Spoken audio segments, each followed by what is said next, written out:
presidente Jair Bolsonaro corre um sério risco aí, de ter o seu governo ameaçado pelos mesmos conspiradores e, na verdade, um grupo até maior do que esses aí que mostraram já a sua cara com esse racha do PSL. Do que a gente está falando aqui? Está falando de narrativas construídas e que podem ser levadas a cabo, né, de alguma forma a partir do momento em que a população acaba caindo nessas narrativas. A Joyce Hasselmann já tinha falado aí que o presidente Jair Bolsonaro tinha interferido no parlamento brasileiro naquele momento em que ele liga para os parlamentares para pedir voto para o Eduardo Bolsonaro.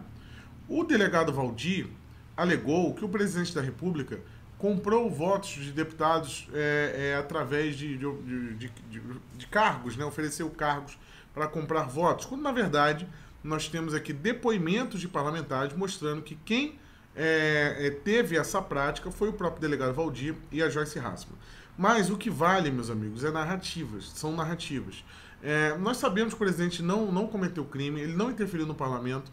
Na verdade, o que foi feito ali, ele estava dialogando com correligionários do próprio partido. Ele, como filiado ao partido, ele tinha total direito de fazer isso. Não foi algo que atingisse, de alguma forma, o parlamento brasileiro. Porém, nós não podemos ficar descansados mesmo assim. Porque sabemos muito bem que quando um grupo, né, grande quer alguma coisa, eles manipulam a narrativa, compram, na verdade, vão lá, atingem a opinião popular e dali em diante eles podem avançar, né, com seus planos. O delegado Valdir, né, afirmou que o presidente teria comprado votos. E o seguinte, uma declaração muito curiosa apareceu aqui, que foi a declaração do Juliano Medeiros. Quem é Juliano Medeiros? Juliano Medeiros é o presidente do PSOL. Vejam só. O presidente do PSOL disse o seguinte em um tweet: a denúncia de que Bolsonaro tentou comprar deputados para garantir a indicação do filho para a liderança do PSL é grave. Seria mais que suficiente para configurar crime de responsabilidade, exatamente o que eu estou falando, e levar a um impeachment. Mas não nos enganemos, Bolsonaro só cai com muita gente na rua. Palavras do presidente do PSOL. E aí ele já deu a planta, né? A gente cria a narrativa, Bolsonaro cometeu um crime, então a gente tem a legalidade, a suposta legalidade para poder tirá-lo do poder. Porém, precisamos do povo na rua. E como é que se coloca o povo na rua? Exatamente com o trabalho gradual que tem sido feito de uns tempos para cá. Né? O que a gente chama aí dos isentões, chama a extrema imprensa. E você vê, com um detalhe curioso, como a extrema imprensa está ávida por poder emplacar essa narrativa e desgastar o presidente diante da opinião pública, quando você vê que qualquer parlamentar que se volta contra o governo, ele ganha microfones. A Joyce Hasselmann, por exemplo, participará do programa Roda Viva, aquele mesmo programa que tentou atacar de maneira vergonhosa o presidente Jair Bolsonaro na época das eleições, convidou a Joyce Hasselmann para esse programa, tá? Agora na segunda-feira, simplesmente porque ela foi tirada da liderança do governo. Então vamos dar microfone para Joyce Hasselmann. E se não bastasse a Joyce Hasselmann, a Jovem Pan, os pingos nos is, aquele que eu já venho denunciando aqui há algum tempo, chamou o deputado Julian Lemos, da Paraíba. Julian Lemos é um daqueles aí que estão dentro do grupo que estava ali chamando estava com o grupo, né, do delegado Valdir, que o delegado chamou o presidente de vagabundo, e o Julian Lemos apoiou, né, a recondução do delegado Valdir para a liderança do PSL. Então você vê os microfones se abrem, né, tudo fica mais fácil para você. E não é à toa que a gente vê, por exemplo, alguns youtubers também cambando para esse lado, justamente por isso. Tem muitos problemas aí com o YouTube. Quando você fala aqui, né, em temas de direita, o YouTube naturalmente às vezes te coloca algumas restrições, e se você passa a falar contrário à direita, obviamente o seu mundo fica mais fácil. Então tem muita coisa acontecendo, e o Juliano Medeiros aqui já deu qual o plano. É colocar a gente na rua. A partir do momento que você vai desgastando diariamente o presidente, principalmente aí com ex-deputados aliados, como o Alexandre Frota, né, que disse que vai fazer de tudo para derrubar o presidente, você pega essas pessoas, né, que são ótimas para poder montar uma narrativa com aquele cerne de verdade, né? Aquela velha tática da desinformação. Então você pega, não, mas esse cara fazia parte do governo, então ele deve estar falando alguma coisa ali que bate, né? Então você vai dando aquele cerne de verdade, você pega alguma coisa e vai distorcendo. E, por outro lado, você vai ter um grupo gigantesco de deputados, que são os deputados do Centrão, que são os deputados que não se acostumaram com a forma do presidente governar. Né? O presidente, na verdade, ele está sendo atacado. Tudo isso que está acontecendo é simplesmente porque ele está sendo fiel ao que foi prometido na campanha. Porque se de uma hora para outra o presidente Jair Bolsonaro resolvesse dar, toma lá da cá, resolvesse distribuir cargos com os partidos, tudo ficaria mais fácil, meu amigo. Ficaria muito, muito mais fácil governar. Imagina, é só liberar a grana para os caras, eles vão votar tudo que o Bolsonaro quiser.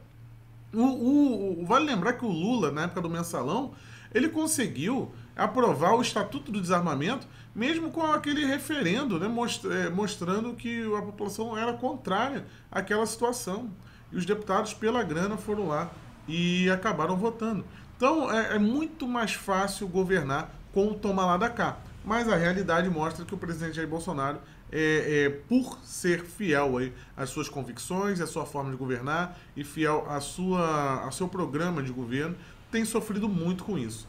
E sabemos muito bem que desde o início, na verdade, desde a época da pré-campanha, a principal força do presidente Jair Bolsonaro, além da sua honestidade, além das suas convicções e da sua forma real, né, de se comportar com a população, é a base popular. E a partir do momento que você começa a instigar dúvidas, você começa a criar desinformação, você começa a minar essa base do presidente Jair Bolsonaro, que não é uma militância coesa, uma militância consciente, uma militância coordenada, mas é, de certa forma, um grande grupo de pessoas que entendem e se veem representados no presidente Jair Bolsonaro. Quando você começa a instigar essa dúvida, o que acontece é a fragmentação.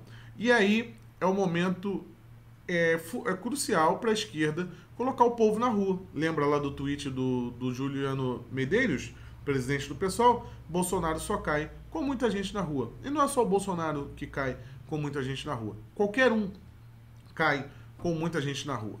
E nós já vimos que a esquerda, ela é capaz de colocar gente na rua, sim.